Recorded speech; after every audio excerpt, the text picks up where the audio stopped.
Today is March 8th, 2020. My name is Zaida Montoya, and I am conducting an interview with Rubén González Jr. for the Voces of Mariachi project, part of the Voces Oral History Center at the University of Texas at Austin. We are in San Antonio, Texas, at the University of Texas at San Antonio's downtown campus. Thank you, Mr. González, for sharing your perspective with us today. Before we start, we want to make sure that we tell you that your unedited interview will be housed at the Nettie Lee Benson Latin American Collection and will be open to the public. So if there is anything you don't want to discuss, you are under no obligation to discuss it. Also, if there is anything you wish to discuss, please make sure to get it discussed. Please know that if you wish to stop the interview to use the facilities or for another reason, we can do that. Okay? So let us begin. So, tell us a little bit about your childhood. My childhood? Yes. I had a pretty good childhood. My dad always involved me in pretty much everything he did, so we were pretty close, my dad and I. He was real strict, though. He had a machine shop, and I used to go to his machine shop in the weekends just to hang out, and he would teach me a few things in his shop. And we used to go hunting and fishing, and we always did things together. So we were always together, my dad and I. Awesome. So tell us how you got started into the musical journey. My grandpa was playing mariachi. He played for... Is that your microphone? Because I think it's hitting the... Oh, okay. You can move it away from Rubbing? So should he put it on his lapel? Yeah. On the left side? Let's try that. Okay. See if you can hear it. Do you want to check it, see if you can hear? Okay. Let's just see if we can hear it, right? The problem here is that sometimes we're particular about concealing the wire. There's no way? It's like... It's rubbing? Maybe if I get it up here. That's how they put it on Yeah. the other one, so that it was out of the way of that. Maybe if I... Maybe behind, maybe in the back, and then bring forward, shoulder. Maybe floppy. Do you want me to get through?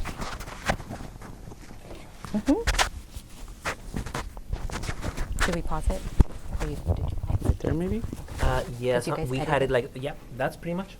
It's pointing down, which is not ideal, so let me see if I can turn it around.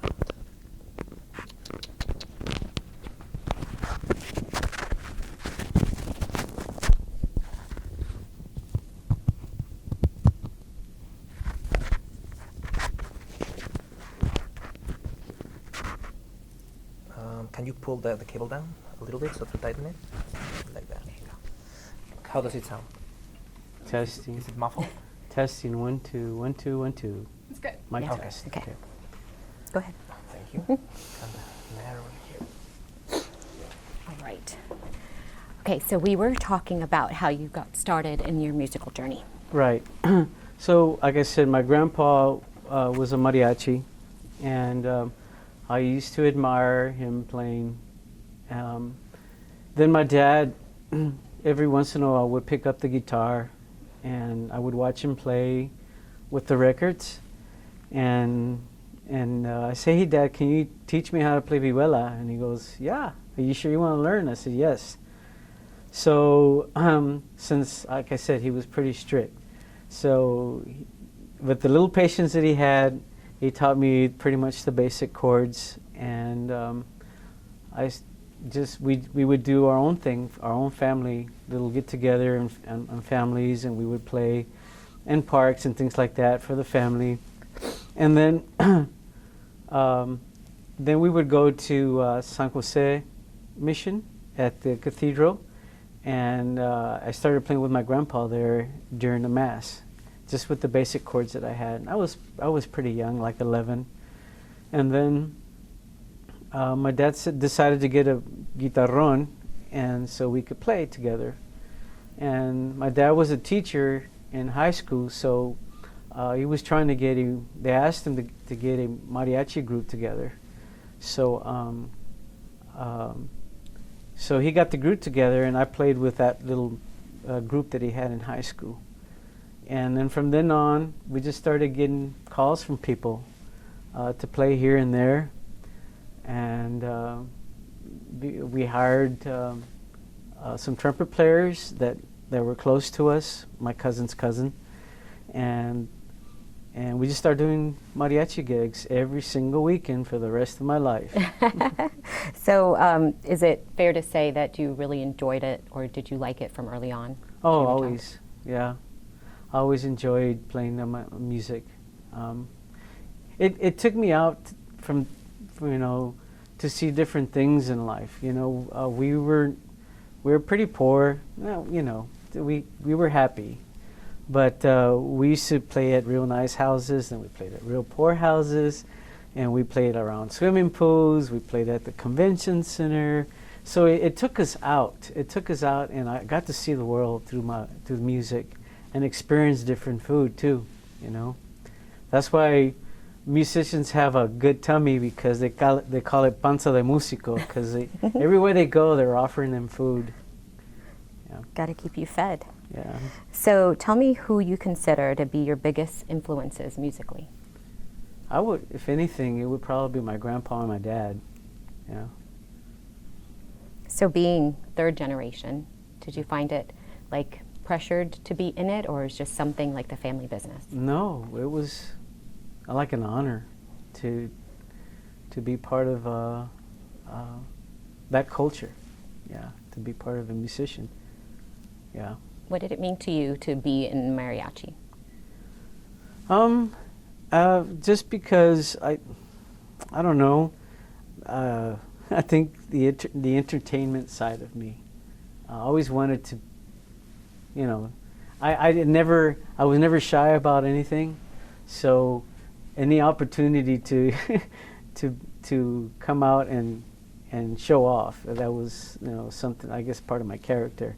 To be able to sing, or to just like that, just to be into something, you know, because I wasn't very good at school, because my language barrier, and wasn't very popular, and it was a little chubby. So, you know, when it came to being a musician, I was cool, you know.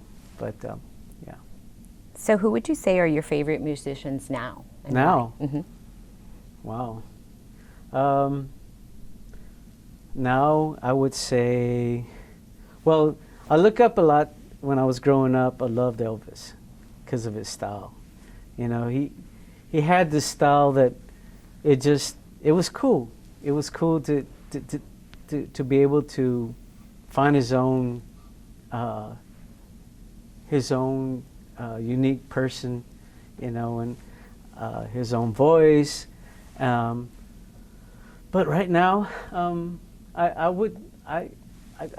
a Christian, so there's an artist called Paul Wilbur, and he does Messianic music, and he writes his own music and all. So that inspires me. Someday I would like to write my own music, Christian music. Awesome. So you mentioned, obviously, your father was instrumental, right, in teaching you. Was there a method that he used in teaching you the music, or was it? No. How was it? It was pretty rough. I guess he knew the basics of the instrument. And then I guess when I got a little bit to where I needed to know more, we would look up to other musicians that were willing to take me on, and he would take me to their house, and they gave me lessons, like the vihuela and the instrument. The vihuela has a certain technique of strumming rhythm, and he was friends with one of the musicians, and he's the one that mentored me.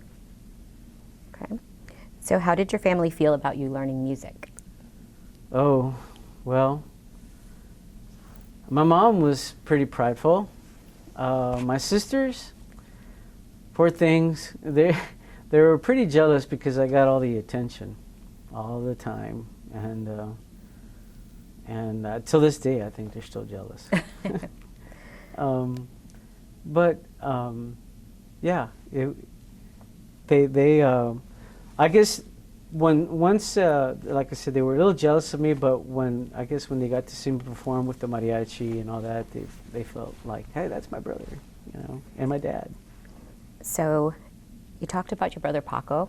Yeah. And we know he's not here with us anymore. Mm-hmm. But how was that relationship between you and him and your father? Oh, well, since my dad and I hung around a lot with each other a lot because, like I said, I worked with him a little bit in the shop, and then we did mariachi music, and we went hunting. Paco really didn't like to do any of that. He was a mama's boy. But I guess when he got to be a teenager, he was doing violin, and he was in the symphony. And one time we said, hey, would you like to play mariachi? He goes, nah, it's too rough. He was more into the classical. He thought that mariachi was too rough. I said, well, wouldn't you like to see a mariachi symphony? Is there a mariachi symphony? And he goes, and I said, yeah, let's go look at one. So Mariachi Vargas came to do a performance in San Antonio, where they played with the San Antonio Symphony, and they did a classical piece. And that inspired my brother to get into the mariachi, besides a little bit of bribing. He started doing mariachi with us at, we had a hotel here. It was just a regular gig, La Mansión del Río. And we used to play on the barge.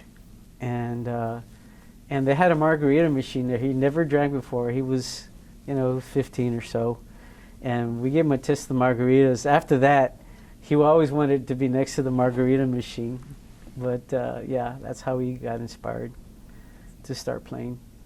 Do you feel like that brought you closer? To my brother, yeah. Yeah. Definitely, because before, like I said, my dad and I are always together, and he really didn't like to go hunting or any of that until he was older. But yeah, we got together, and to the mariachi, and we were always close. We had a good relationship. So tell me a little bit about maybe how people your age, when you first started in mariachi, how did your age group feel about the mariachi? Wow. In the music? Well, like I was telling you, the San Fernando Mission, San Jose, that's where all the musicians came. And you could see the dads playing, and then they would bring in their children. They would bring in different instruments, the bongos or their violin or whatever. They would bring in anything just to be part of that church group. And there was a lot of musicians that were trying to get into the mariachi, and that's how they started. It was like through church first. And back then there was no mariachi education in high schools and like it is now, but it was mostly through their dads and and how they got. But yes, most of my generation, that's how they started, with their dad playing, and they would get us together, like all the youth together, and they say, hey, you guys need to learn these songs. But we never made a group together. We just had our own. We all did our own thing with our dads. That was that generation.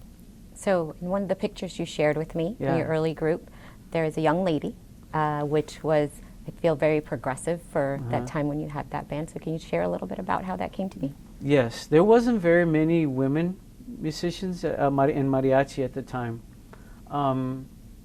There was a few, but she was one of my violin teachers, and she played at the orchestra. Where I used to be in the youth symphony as well when I was growing up, and my dad knew her family pretty well, and through high school, the high school group that I was telling you at Harlandale, he put that group together, and she started learning mariachi songs. So then, professionally, we took her on as one of our violinists to play for our group. And she played with us for almost 10 years. Then everybody went their separate ways. What time was this? Around what year? I would say it was from 72 all the way to maybe, pretty close to the 80s, yeah. Awesome. So how do you feel that society in general saw the mariachi groups and their music back then? Well, in San Antonio, because of the tourism, mariachi was always a highlight, or because it was folk music.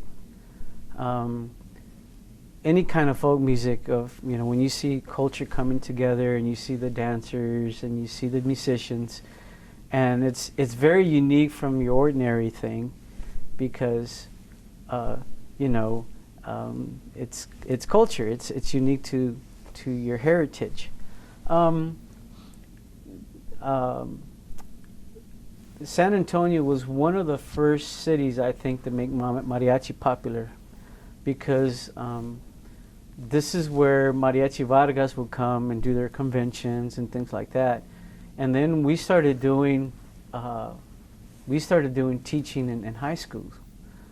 My high school, Thomas Jefferson, and their sister high school in the same district, Lanier High School, they started teaching mariachi in high school.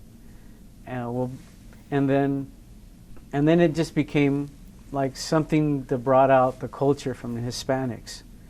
A lot of them, they grew up away from their culture, and I think knowing that mariachi was something folkloric and culturistic to our heritage, the parents used to really support them on that, and the kids liked it because it was different. And to be part of a band or something, it's pretty fun, So yeah. Awesome. So let's talk a little bit about the groups that you've been a part of, which there hasn't been that many, but I wanted to tell me the name of the group you were in and how long and how the whole process began of you being part of that group. We started off, let's see, what was our first, I think it was Mariachi Perla, but I was trying to remember the first name of the mariachi group. Don't remember, but we didn't stay that is it Mariachi Echo de Mexico? Yeah, I think the Echo de Mexico. That was my grandpa's first mariachi name, and we took on that name to keep it going. But then we decided to make our own name. So we started off with that name only because the city where my mom and dad are born is called Guadalajara, Jalisco, and Guadalajara is called Mariachi, the Perla de Jalisco, the Pearl of Jalisco. So we decided to take on that name because my parents were from there, and then we kept that name ever through our music career, I think for more than 45 years, yeah. Okay. So what do you remember about your first performance, or what was most memorable about that? Oh, wow. Our first performance. Okay, so I told you that we would play at parks, right? It was just my dad and I, and it was for family at first, and it was pretty cool because, like I said, I had like this image problem, I guess, a confidence problem too, because my dad was pretty rough and trying to give you compliments or encouragement when you're young, and I'm sure his dad was a lot stricter to him when he was growing up, but to encourage somebody, it wasn't an in thing back a long time ago. The way they taught kids was pretty rough, so it was it was with a with a heavy hand. You're not doing it right, and this and that, but the encouragement was there afterwards to play for my family. And then, all right, Rubencito, get thing you're doing, all right, you know, way to go, mijo. And with my uncles, because they used to put me down too, you know, they used to call me Masasayito because I was chunky. Masasayito was a wrestler, a Chinese wrestler. So anyway, so to be part of the group and to get encouraged by other people, that's how it felt great. It felt great because I was doing something, you know, inspiring. It helped with your confidence. Yeah, my confidence. It helped me a lot. Because even now with my career, I think I would have had a complex problem if I didn't have any consulting or anything growing up. But I think music was very encouraging and gave me the confidence to face a lot of things, and to see things in the outside world from where I grew up, to see that anybody can have anything if you really want it, you know. I think the inspiration of being a musician, it took me places, different parts of the United States, different parts of the world that I don't think I've ever would have seen.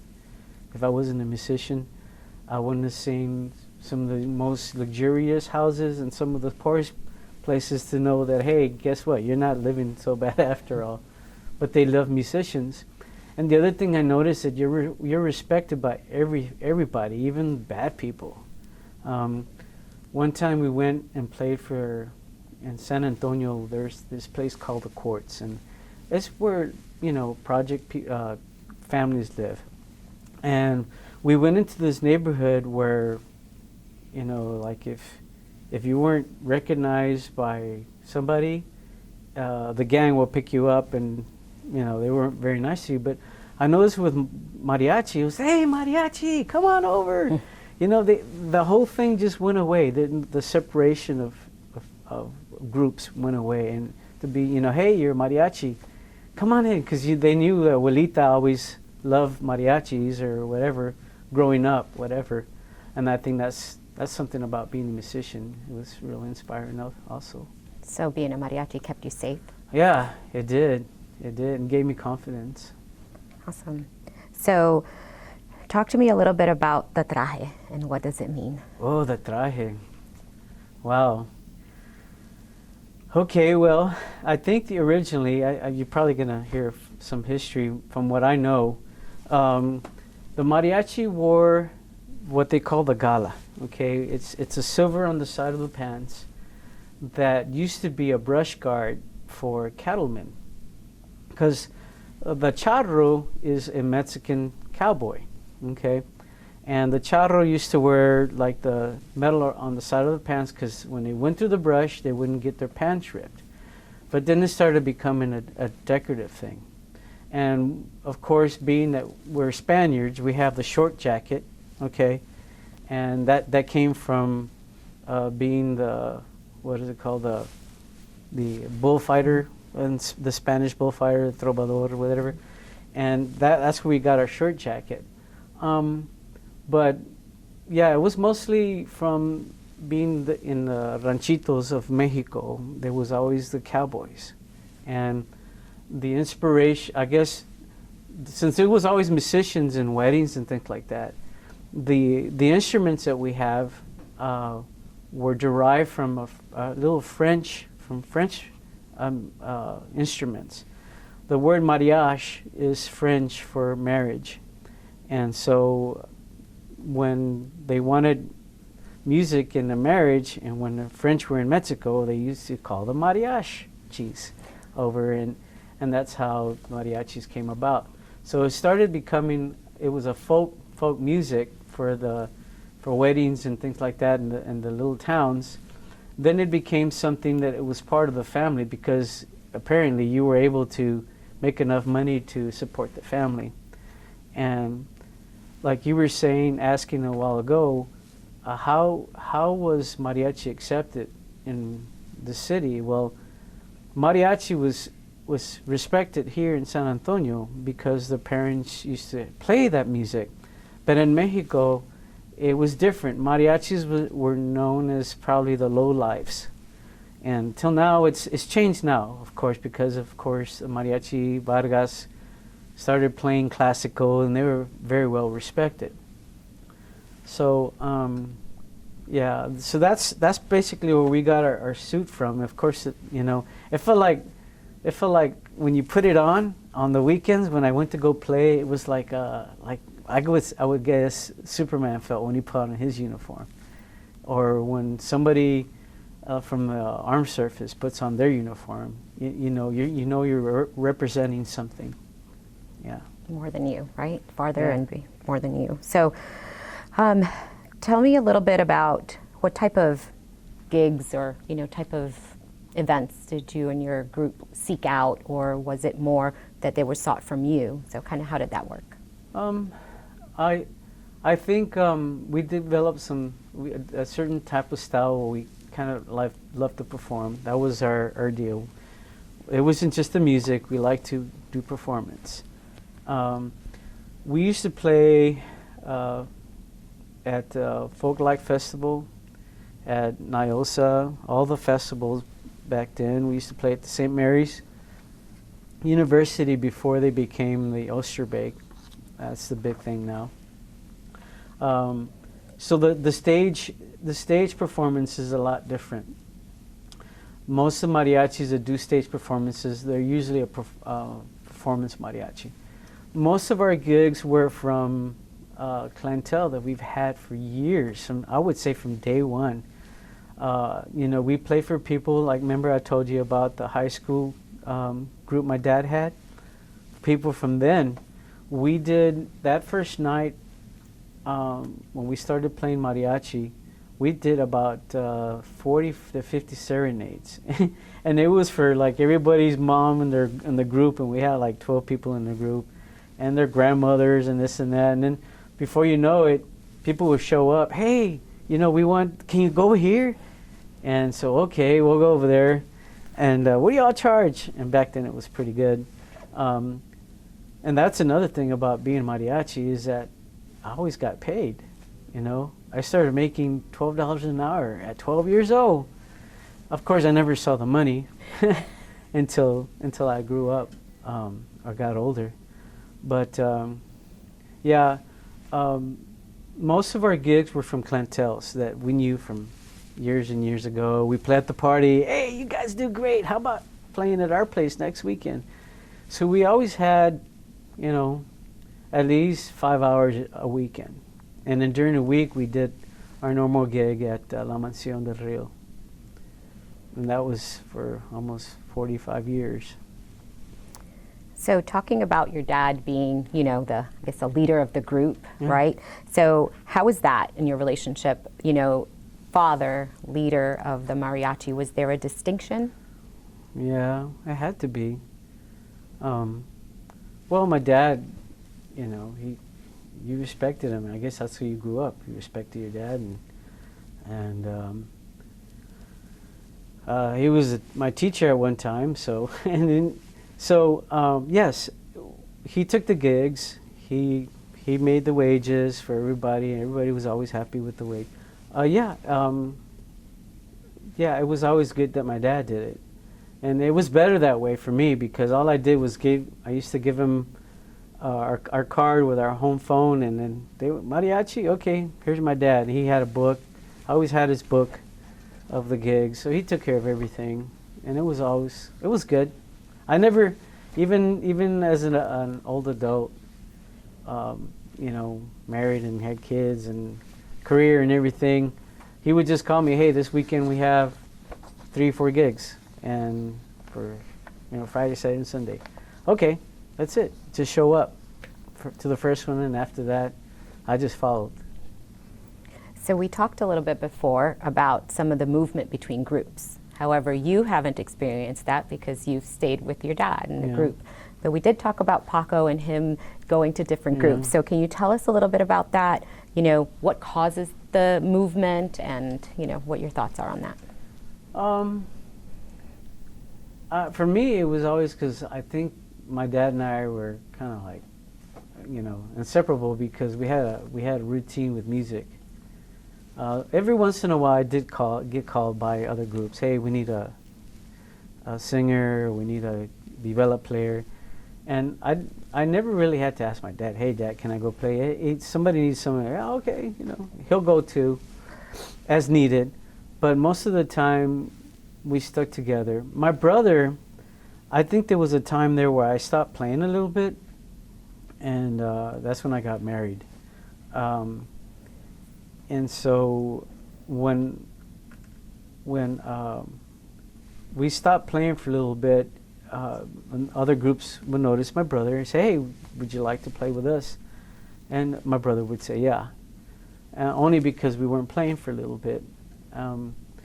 And so he just went on playing. I mean, to us, I don't think my dad would mind. I think he would take it to heart if I were to go somewhere. I was mostly for respect to my dad that I didn't go anywhere. I really didn't have a desire, to go anywhere else. So whenever you did start playing back, would Paco come back to the group? Yeah, he would come at family events. Yeah, and if we needed somebody pretty hard for violin players, if he was available, he would play with us. Yeah. Okay. And then my son started playing as well. So fourth generation. Yeah. That's awesome. Do you think your dad minded that Paco did come back like full time? Oh, that he didn't come back? I don't know. We never even, I don't think so. It was different with my brother. I mean, he always did his own thing. Like I said, it was real hard to get him into it.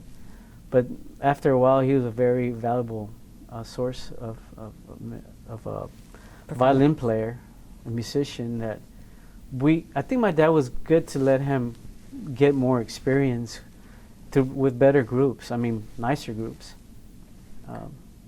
You did mention that you stopped playing. So was it right around the time that Paco passed, or?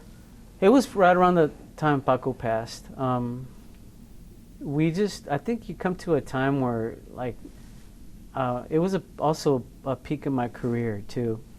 I always said that whenever I would make per hour in my career, then I would probably stop doing mariachi and just use it as a hobby.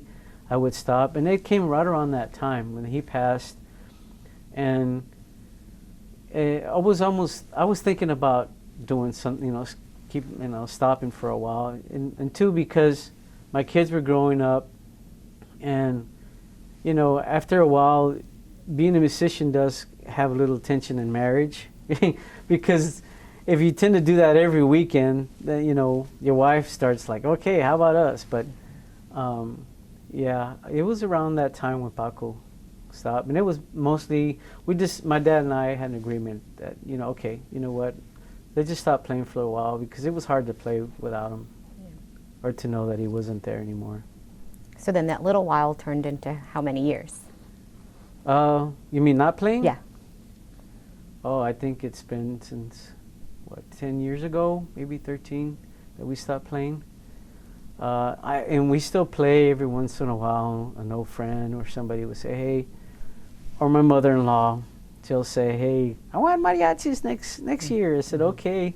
So we'll put on our uniform that barely fits, and we'll do, we'll play for them. Yeah. How did it feel the first time you put it back on after not playing for a while? I felt good, yeah. I miss it. Can't say I don't. I mean, it's part of me. Yes. So how do you think other mariachi groups perceived you and your dad's group? I don't know. I mean, I just know that, they know we had our everybody has a method of playing, a way of doing songs. So their style. So we had our style, and I think people enjoyed playing with us. Of course, when you take on other musicians, you have to make sure you have work for them. Like if they're going to join your group, you got to make sure you have work for them. But when people used to play with us, I think they enjoyed playing with us. I mean, I would say. So what would you say are some of the challenges to keeping a mariachi group together, since there is a lot of that movement sometimes? Yeah, personal changes, lifestyles. Most of our musicians went other places, either because they went off to college, they got married. I would say, I guess that's it. People just they grow, and they have to do other things in life. So, yeah, my dad and I are the only ones that stuck together, I guess. So you say it's difficult to keep one together? Yeah, like I said, it can be if you don't, if you have a common interest of doing mariachi every weekend and sticking with one group, yeah. But then it takes, like I said, you have to kind of keep them occupied. If it's going to be, because a lot of them, that's how they live. Some musicians live just with mariachi, so you got to keep them with work, I would say. So if you don't have enough work, then I'll have to go somewhere else. Okay. Yeah, and that's basically it. I as far as character, people not getting used along with each other, that rarely ever happens in mariachi, unless, you know, unless you really get some that just can't cope with your style, or you can't cope with their style. So you did mention style. So how would you describe your mariachi band's style? We're more like, we like to perform. We're performers. We instead of just doing, we like to get music, and lots of times we'll try to do what the public asks for, the public demand. We'll come up with the songs that people ask for, but then we throw our own kick in between. We'll throw a joke in between, you know, a song, or my dad always has jokes, and we can't get by a mariachi hour without a couple of his jokes, and you know, making one of us part of the joke, and we're mostly performers, and that's how my son, he's taken on some of the same little jokes that we've had for years, and he's incorporated those into his country band, and makes people laugh, and you know, hey. But mostly being performers. Yeah. You have to perform, keep the interest of the people up. Otherwise, you know, they will remember you. Mm-hmm. There's a lot of mariachis that play, and they just go to a table and they play with a sad face or just straight face. We always like to yell the grito, you know. We always have the grito, and you know, just make it sound like mariachi. And hey, did you see that wreck in the corner of so and so and so and so? They don't even meet. You know, people in San Antonio know their streets. So, yeah, you have to be performers. That's what you like to do. Awesome. So you mentioned a little bit about what went into, you know, getting your gigs. So was there ever any time like where jobs were turned down for a reason or another? From us to other people? Yeah, or like, yes. So you got a request, and you know, maybe your dad was like, turn it down. The only time is when we didn't have anything. I mean, that we already had something else. An obligation. Okay. Yeah, I don't ever remember not taking a gig if we didn't have one. So in speaking with you, I know that you and your dad both had day jobs, right, during the week. So tell me a little bit about if you know some musicians that do this full time, and is there enough income in order to support families based off of just the mariachi work? I think there is. We used to hire a few of them during the week whenever our trumpet players or violinists were busy, and they knew that we could call them at any time, and if they weren't busy with but there are some musicians that do it full time. I think it's enough to maintain a household if you really did it like every day almost, because there is music every day in San Antonio especially. Okay. So tell me about what you think is the most difficult part of being a part of a mariachi. Most difficult? Being sick, you know, you can't sing. Sometimes when you overdo it, you're so tired that your voice, the strain on your voice. I can't remember. I've had so much fun. I can't remember any of the bad things actually. I can't remember any. Okay. So that's a good thing. Yeah. So, you know, now you said you do this here and there. How do you add new songs to your repertoire? Well, if we have to, if you hear it's popular demand, people start asking for songs, and usually you have to please the public or your clientele. So they ask for a song. It's like they say "Esa no la sé," and they say, "Okay, well, all right, can you get it next time?" So, okay, guys, this is a popular song. We used to go home, and my dad would make tapes for everybody. I don't know, cassette tapes. You guys remember those? I do. So, yeah. So he used to make us a cassette tape. Or the guys just, okay, we're gonna learn this one in this key. Everybody just popped it in their car and just listened to it. And if we had to, if it was a real difficult song, we would get together during the week to learn it. But most of the time, it was like, okay, we'll just go over it one time before the gig, and okay, got another song. And that's how our new songs came by, unless they were real difficult. But most of them, were pretty basic, and everybody was professional enough to say, okay, got my part, So was there not a scheduled practice? No. I think when you're a performance mariachi, like I said, on stage and things like that, you had to. And there for a while we did do that because we did perform at stages. We were I don't even know what the word for our mariachi was. It was, we performed at weddings and debuts and parties and everything, funerals.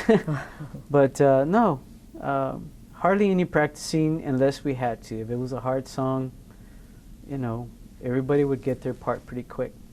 So let's talk a little bit about performance. So we talked about your dad saying jokes. So was there any preparation that went into that, or was that off the cuff? Off the cuff, yeah. Made the people laugh, as long as they got a smile. And I guess that's what the people remember.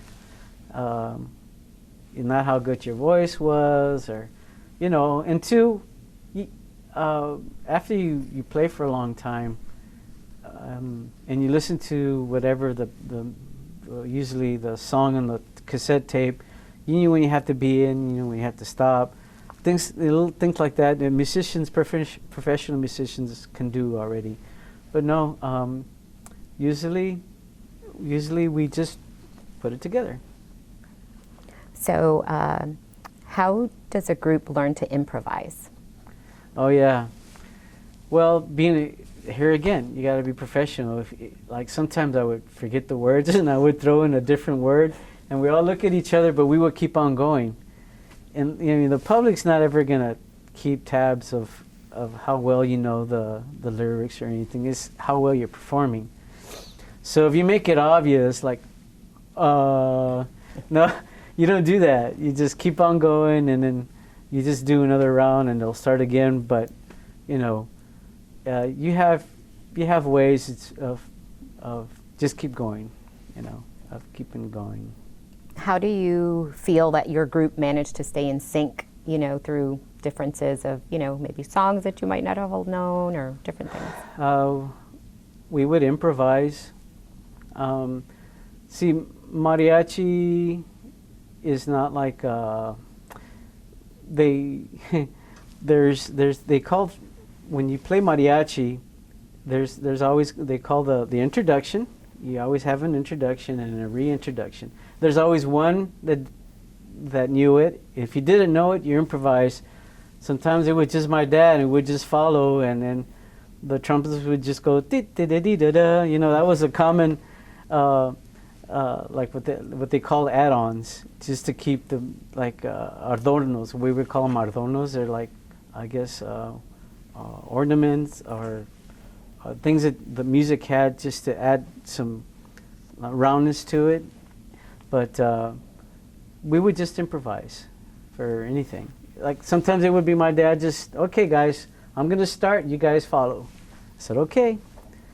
And sometimes the guys would know the different people, would know the different music, and we just follow them. And that worked out all the time? It worked out. It never failed. I mean, unless we all just say, okay, nope, we can't do it, sorry. Yeah. Was that few and far between, though? Yeah, unless, like I said, it's because you have to know what songs are popular. So do you prefer to sing the newer songs or some of the older ones? Yeah. Well, see, there's a lot. When you come across people in your clientele, you still have the grandmas and grandpas. They still ask for the old songs. And to me, they were more romantic, you know. The new songs, they're more like, they're not, I wouldn't say they're not romantic, but not as romantic. The new songs are mostly, you know, entertaining or whatever. A lot of, like, being in San Antonio, you took on a lot of music from the norteño music, and a lot of those songs make it so popular that Latinos want to hear that song. Sometimes we have to say that's not a mariachi song, but that's not what they want to hear. They want to know, hey, it's a Mexican song, man. You should know it. So yeah, I love the older songs. They had more feeling. Is it hard to remember them all? Well, now it is. It is now. Not doing them for a long time. Sometimes I say, okay, what's that verse? Okay, just sing the same verse over and keep going. About how many songs do you think you guys had, like from a repertoire perspective in your group? Goodness. It was usually about 13 to 14 songs an hour. And if it was a wedding, you have, okay, we're going to do your typical La Negra. La Negra is, everybody does La Negra. And that's like, you know, that's kind of like a folkloric mariachi song that everybody knows. And it's like a hoopity-uppity song when we go in. And then you go to the novios and you play the romantic song. Or it's a birthday party, you know, happy birthday, las mañanitas. Or it's a quinceañera, you know, we have quinceañera songs, we have marriage songs, we know that the quinceañeras like some of the new songs, so we try to find a song that they like. But is it mariachi? Yeah. Yeah? Yeah, or we'll make it mariachi, yeah. So your group would be okay with that? Yeah, Okay. yeah, of course. Awesome. So tell me what you feel is the most enriching part for you of being part of a mariachi. Most enriching part? Oh, just to know that, I'm bringing out part of our culture. Because everybody has their own culture, right? The Germans have their own, and they influence a lot of, you know, the Germans influence a lot of things that Mexico did, so did the French. But I think it's just bringing back the most thing that satisfies me in doing this is that I know that it touches a lot of people's heart. You know, I keep going back to the older folks, you know, to have them remember where they were. And of course, a lot of the younger Hispanics are influenced by their parents and what they played and how good, you know, just to see their grandpa do a grito, because they were so joyous. You know, we have such a Mexicans, or I don't know if we're Mexicans, Latinos, and Spanish, have a way of expressing ourselves, and it helps bring joy. And that's the thing about mariachi. When I play mariachi, the music brings me joy, and that's why I like to play. Sometimes, I'll tell you this, I would call them nightmares, because I haven't played in such a long time. And like I told you, La Negra is like a common mariachi song that brings joy. That okay, I'm gonna get to play La Negra, and I'm gonna start it, and my dream, something happens. Come on, I want to play La Negra, you know, and I don't get to in my dreams. Like it's an urge that always stays in your heart of wanting to do it, because you know, it's different. It's different. Would you describe that feeling to be unique? Yeah, unique, I would say, from everything else that I do. You know, being an engineer, designing airplanes, you know, I noticed that in being a Hispanic, I have to dress kind of better. I can't just dress very. You're more respected if you dress better. If you have to be on top of things in order to stay on top. But being a mariachi, I noticed that they don't understand what you do, but they like it, and they don't have to understand it. And it's just something that I like. That gives me a little bit of pride on what I do as a mariachi. And gratification. Mm-hmm. A lot of gratification. All right, so tell me what your favorite song to play is. Is it La Negra or is there another one? Well, La Negra, this is my old-time folk mariachi.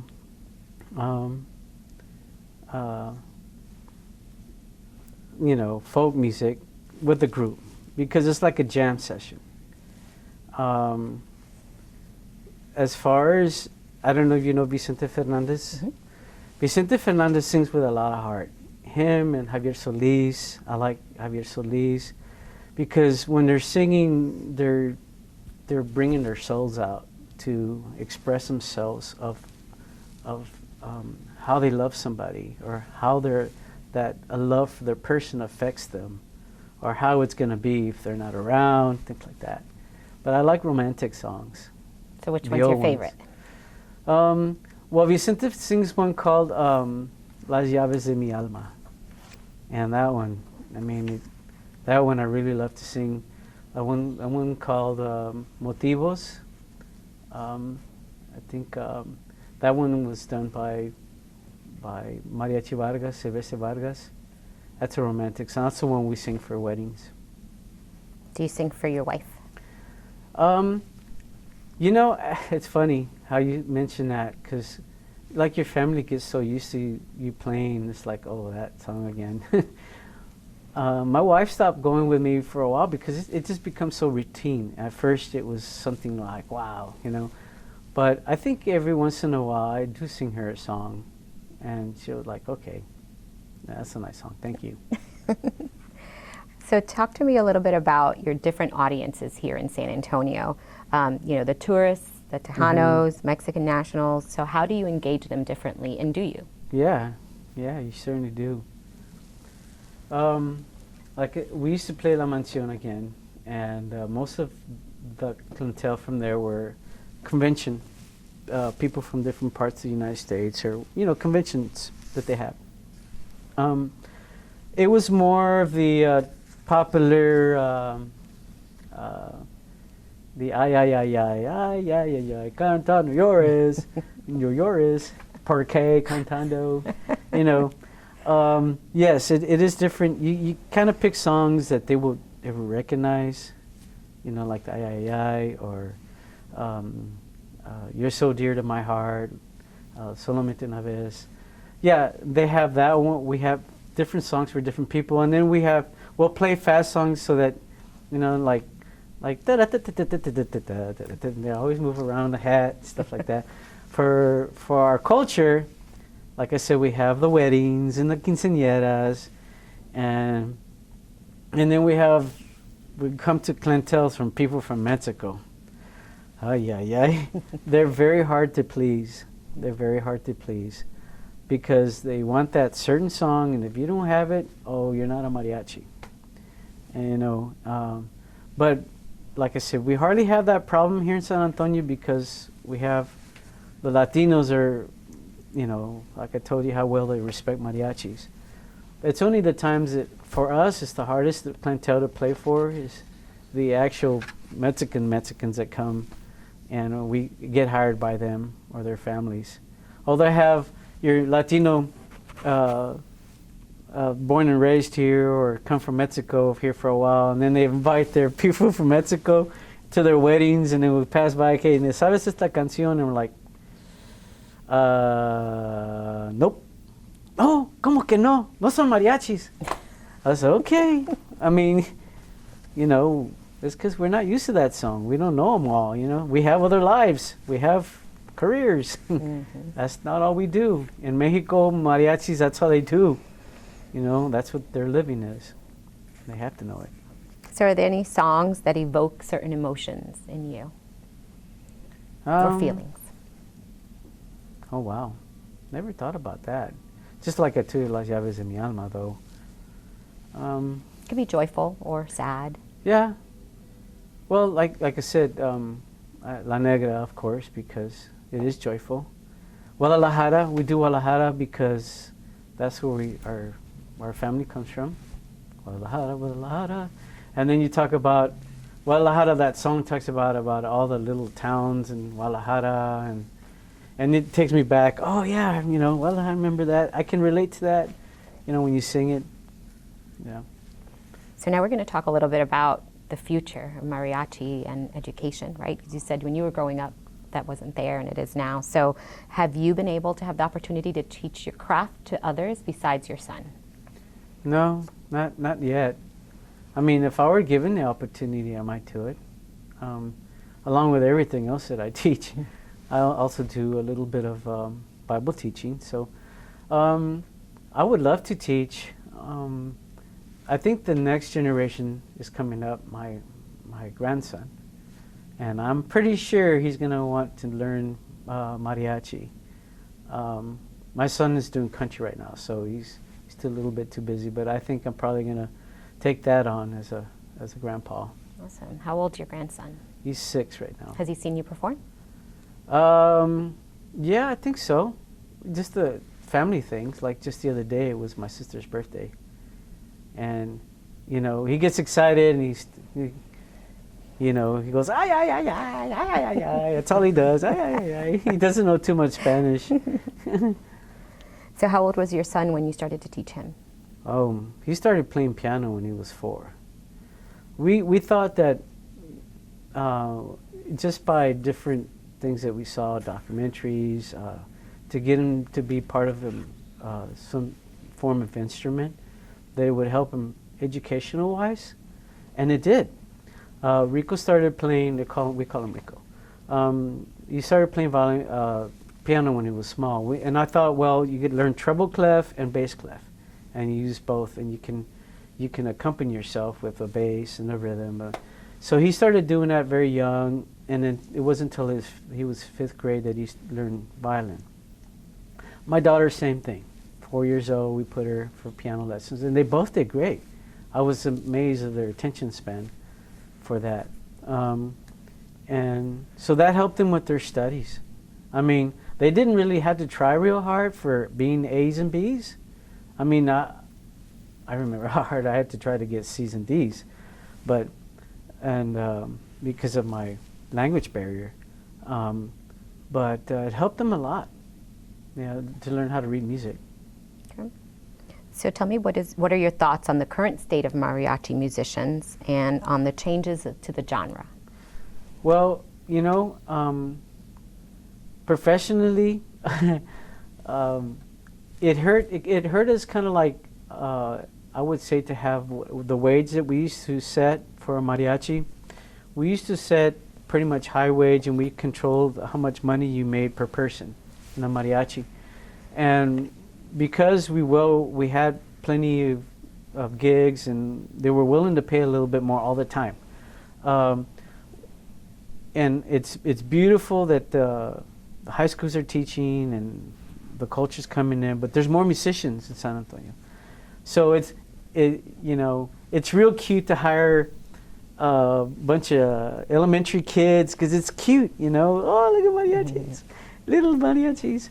So the more mariachis there is, the more competition it is.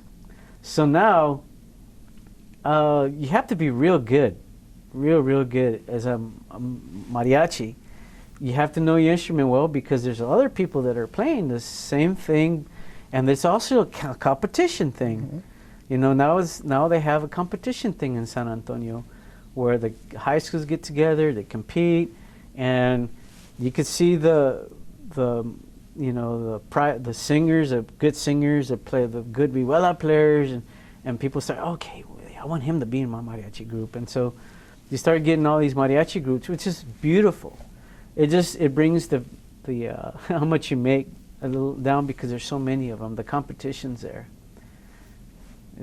I've heard that before. Where did I hear that before? But how do you feel about the genre and like the changes of, maybe your original mariachi to more contemporary, and so do you have any feelings regarding You know, that? I've been looking at the mariachis, and I don't think it's changed very much. I think the teachers are the ones who control pretty much how all that changes. Now, there is young mariachis that go out of the scope. there's a hard rock mariachi group. Have y'all heard of that one? Mariachicala or something Metallica mariachi, something like that. They play heavy metal mariachi, and it's so funny because they dress in their halfway mariachi outfits, and they do Metallica stuff, you know. Okay, hey, that's their thing, and everybody's gonna have their own thing, right? But most of the culture that mariachis that I've seen have maintained pretty close to original. You know, the only thing that I noticed in mariachi, the mariachi trajes get a little fancier, which is cool, you know. But and I have to tell you the truth, I've been out of loop for so long. I don't know which mariachis are where or who's a popular mariachi. I know the Campañas has always kept on their thing, but I don't know who's out there or what. So I can't tell you what I think about the new stuff yet. Okay. So you mentioned the traje. So in your group, did you guys have different colored ones, or was it more so your basic black? Basic is always black. I mean, like if you knew, you knew you couldn't have. If you were gonna go out of the group, if you were missing a couple of musicians, and you need to hire some other ones, you wear black because everybody has a black traje. That's a common one. Everybody has a black traje. Then you go into the groups that come together and they have their own style. Okay, they'll do something unique, which is beautiful, I think. It's been like that since day one. If you go to Mexico and you see some weird colors, like, you know, pink, you know, whatever. I'm sure that's common with women things. But I saw a mariachi one time with hot pink traje in Mexico. I thought, okay, you know. I guess they wanted to be different. So did you guys have more than just black? Yeah. What other colors? We had black, we had beige, we had burgundy. I think I had a white traje when I got married with the Go Gala. Basically black, beige, and burgundy. I think we had like a brown. Yeah. So you got married in a traje. Yeah, I got married. I wanted to keep that chowder thing. I still love the image. Is your wife okay with it? Yeah, she loved it. Awesome. Yeah. So what advice would you have for future mariachi musicians? I would say,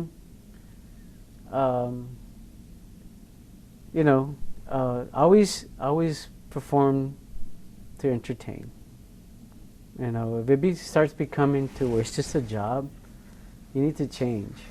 You know, you need to change because that's what we're in it for. We're in it to entertain, not just to show up and, oh, it's a song again. And, you know, you see some mariachis playing, I'm like, come on, guys, you know. Yeah, okay, you're being paid to entertain, so let's smile, give a grito.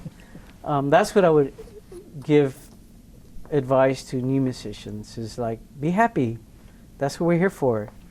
We're here to make people happy. That's what mariachi is, you know, the image of a mariachi.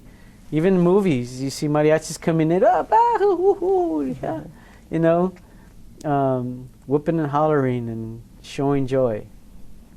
So how do you feel about, you know, you had a woman early on in, you know, in your group. Mm-hmm. How do you feel about, you know, the all-women group and, you know, that part becoming more prominent now? Well, I think it's probably just the style of the mariachi. If it's all an all-women group, you know, it's just they can perform, they can do women things, and, you know, more power to them. I think it's a beautiful thing. There used to be I think in the 60s, there was a all mariachi woman, all mariachi group. And they were pretty popular in San Antonio. But I think it's beautiful. I think that women are starting to do it more and coming out. It's, I think it's great. Do you think it's difficult for a woman to be in an all men's group? No. Or like to be accepted into one, I mean? No, we never had that boundary. We always accepted them as musicians. And I think it was even a plus for us to have a woman in our group because you did songs for a woman. It was some songs that were done by women. And it was, that's the advantage of having a woman in they could do a typical woman song, that had to talk about man things or whatever. But yeah, I think it's beautiful. So as you were growing up as a child, and your dad being a musician and being a mariachi, and did you learn anything from the relationship between your dad and your mom that helped you in your marriage, since you had the same type of mariachi experience? Yeah, it was kind of hard, I think, on my mom and my dad, my wife, because we would go off on the weekends and we would leave her with the kids on the weekends too, and it started getting to where, okay, Dad, I'm not going to play this weekend. I'm going to take the family out. We did it when I was with my mom, living with my parents. It was a job. It brought in extra money. I mean, we're talking about, my dad was a teacher, so we lived well, comfortable. But sometimes the mariachi money helped with making trips to Mexico, because we used to go to Guadalajara every 6 months to visit my grandma. So it helped with extra stuff, extra money. And to me, I thought it was my duty to I wouldn't even see my money. My dad would always have me well dressed and always had cool clothes in high school and things like that, because I always participated in the mariachi, with income. So my mom was okay with it. Yeah, it was just part of the deal, for her. She had, my sisters with her all the time. And for my wife, though, like I said, with the participation nowadays is popular. And it's modern for a man to help with the kids and all that. It was tough on her, and so that's another reason why I stopped playing, because I needed to be there for them. Because mariachi can, it can take everything. All the weekends, it could take two or 3 days out of the week, and then you have your regular job. Yeah, you'll never see me. So that's changed now. Oh yeah. So you mentioned a couple times about the language barrier. I Right. believe you were born here in San Antonio, correct? Yeah. Did that come from that your parents just mostly spoke Spanish, so that was the first language you learned, and so on? Yeah, it was the first language. And of course, kids are not very merciful, I guess, when you're growing up. Yeah, I learned Spanish because of my mom. That's who we spoke. I was always in special English, learning ESL. classes or English reading. I learned how to read Spanish pretty good when I was a kid. But, yeah, it was hard for me. But some kids did great. I think I'm dyslexic too. Mm. So being a musician, it helped me out. Yeah, in high school. Yeah.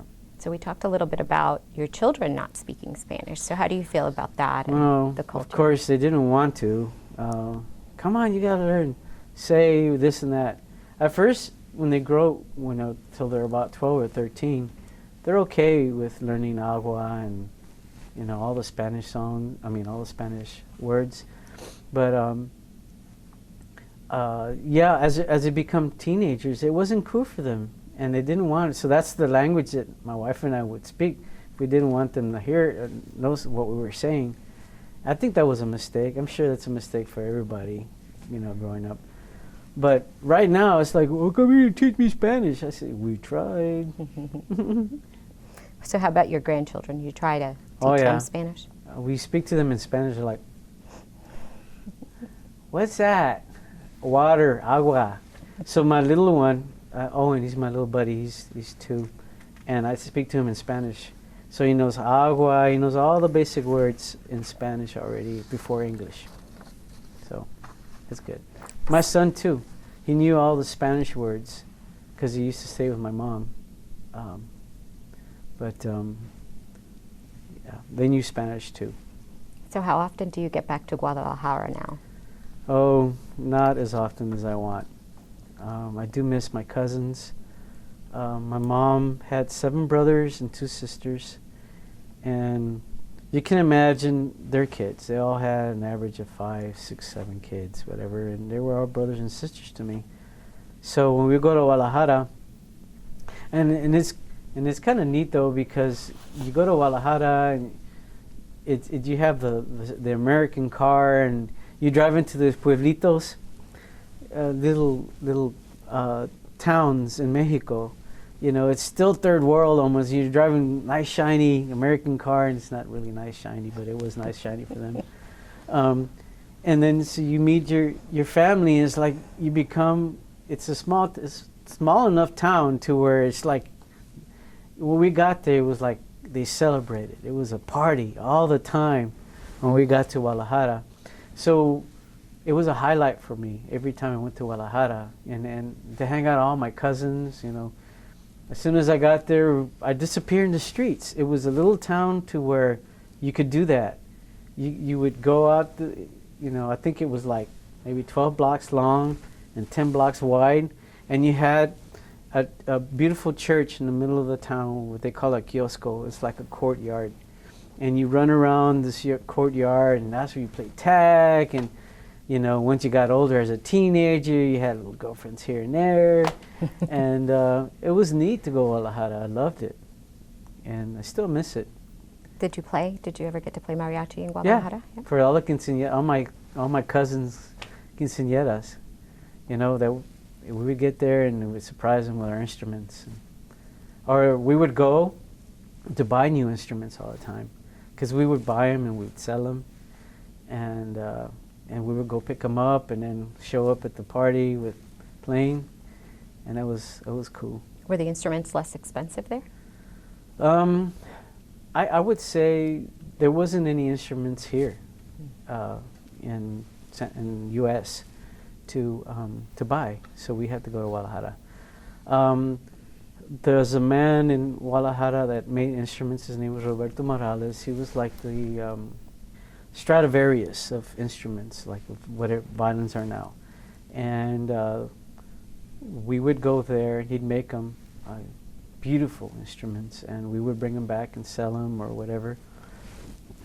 But yeah, mostly he had a name for him because I guess, you know, the big mariachis, like the best mariachis in the world, they use his instruments.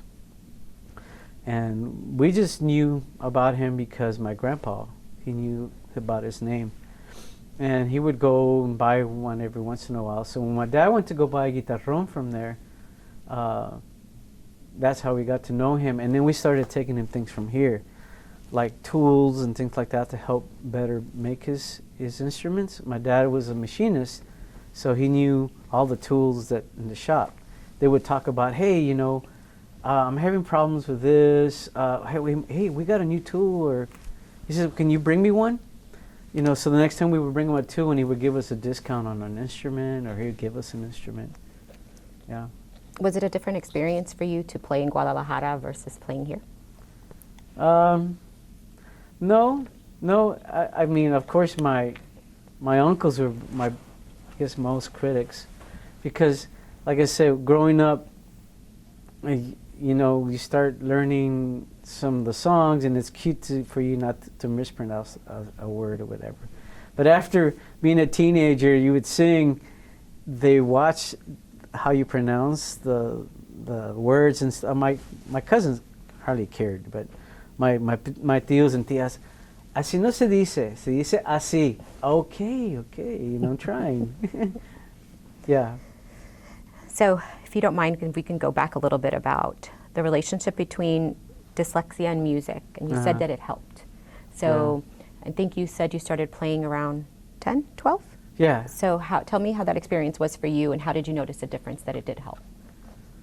Well, I think it made the different side of my brain work, to where it helped the other side.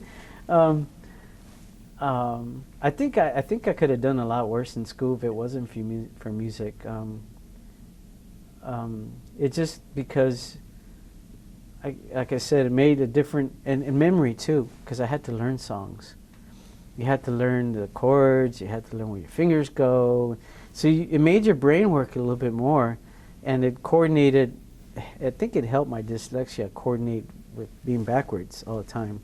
I think the only problem I had was with words, because in Spanish I never had any problems with the words, because the way you say it is the way you Typically write it.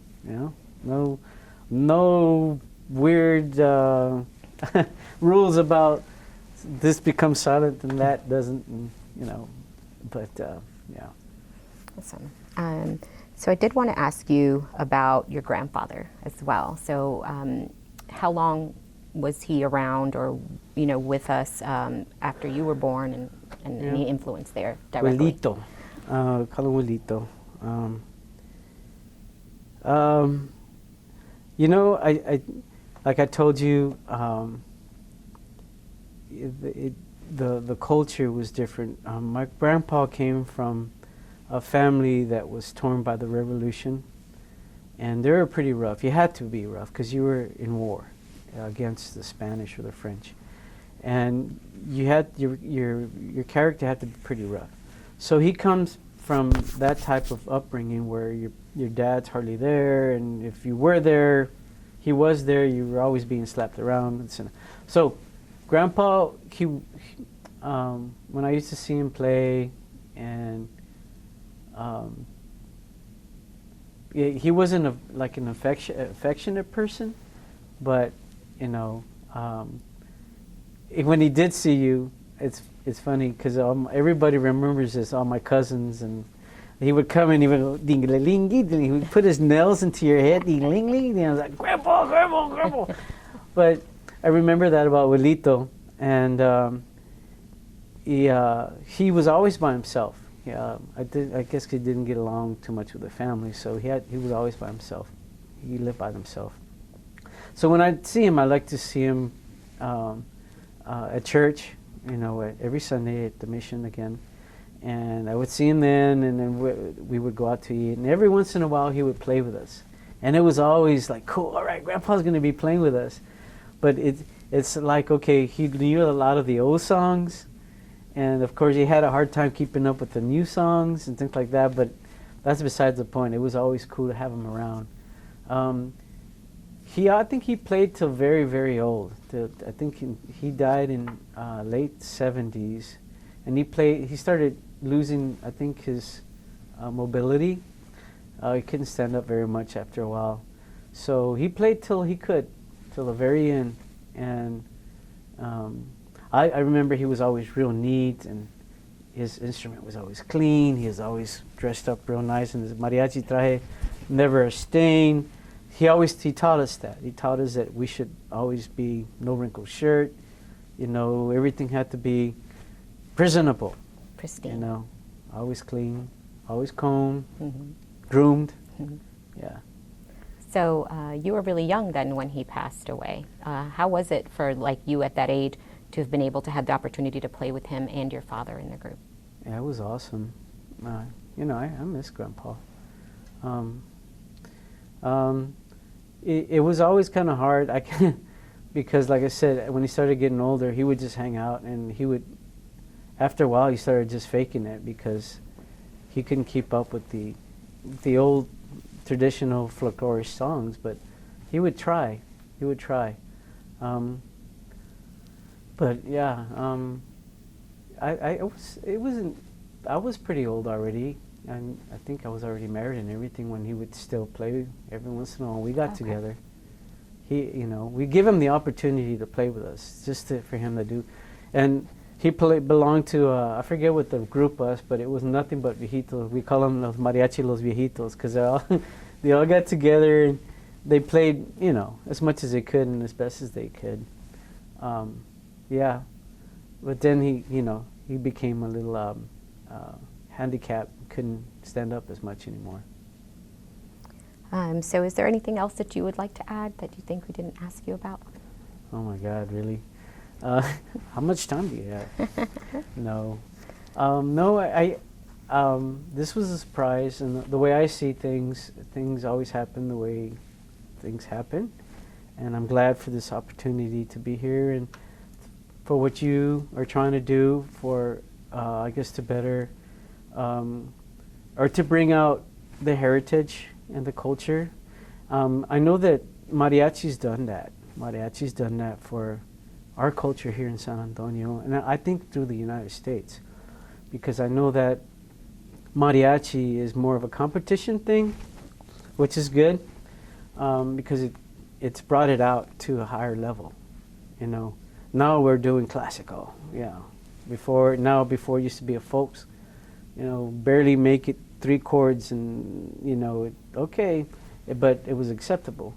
But now the mariachi has brought to the United States more respect to our music, because in Mexico, mariachis weren't respected like they are here, and now I think they are, because they came to the United States to show the culture and to compete, to teach the younger generation to do it right. And you see a lot of better musicians in mariachi group, and I'm sure that is taking being a mariachi, you take that up to your kids, and you pass that on, and it just keeps on going. And because you start asking questions, where did it come from, things like that, and I'm sure that the classes nowadays teach that. And I'm just glad that you guys are doing this for us, and I hope that we, as our heritage, will keep on going, because it can be forgotten, and I'm glad that you used the mariachi to help expand our culture. Definitely. So being third generation, I'll end with this one. What is it that you'd like for people to remember about your family in regards to the mariachi? Just to know that, I mean, if they were to know about our mariachi, it's just that to know how much joy it brought to people. I think that's what we want to leave. Know how good you were and all that, because it can become that competitive now. I think as a young person, you are competitive. Oh, that mariachi, oh my goodness, they're good, and you know, it can become a competitive thing. But to just be able to express yourself, I think that that's why. That's what I would recommend to. I think I've already expressed myself with that. Just to keep the joy in the mariachi, if we can. So what would you say about the González family and mariachi? What did you guys leave, or what do you leave for us? Well, I'm sure if you were to go back, people will remember us, Mariachi Perla de Jalisco. There's a lot of families out there that used us for their weddings or quinceañeras, and we're part of their family. That's another thing. I think you become part of their family, because if you need a mariachi, you know who to call, and sometimes there are better mariachis out there than we were, but we were their mariachi. They could consider their mariachi, and I'm sure there's a lot of pictures out there with us in the middle of the wedding picture or quinceañera. We're in their living room, you know, in their pictures, and you know, just to know that we're a part of their family is awesome. Thank you. So you're going to play a little something for us, right? So what instruments do you play? All that you know how to play. Well, like I said, I started playing vihuela, and then I went to doing violin in junior high, and I tried trumpet, in junior high and in high school. So I did a lot of academic things in high school.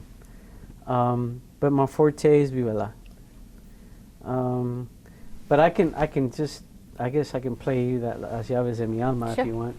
I don't think I can get it because I'm mic'd. Yeah. Give Which me one? the Is it one the- facing us first. Yes. Yeah. Thank you. Okay. When mariachi first started, it started off as just a harp. It's like I think the South American thing, like a Veracruz harp and a 5-string instrument, which is a rhythm guitar and the bass. The harp used to do the bass, but you always had a little strumming guitar, a real fast strumming guitar. The French came by and they started making the instruments. They separated out the bass and the rhythm. So this is what they call a guitarra de golpe.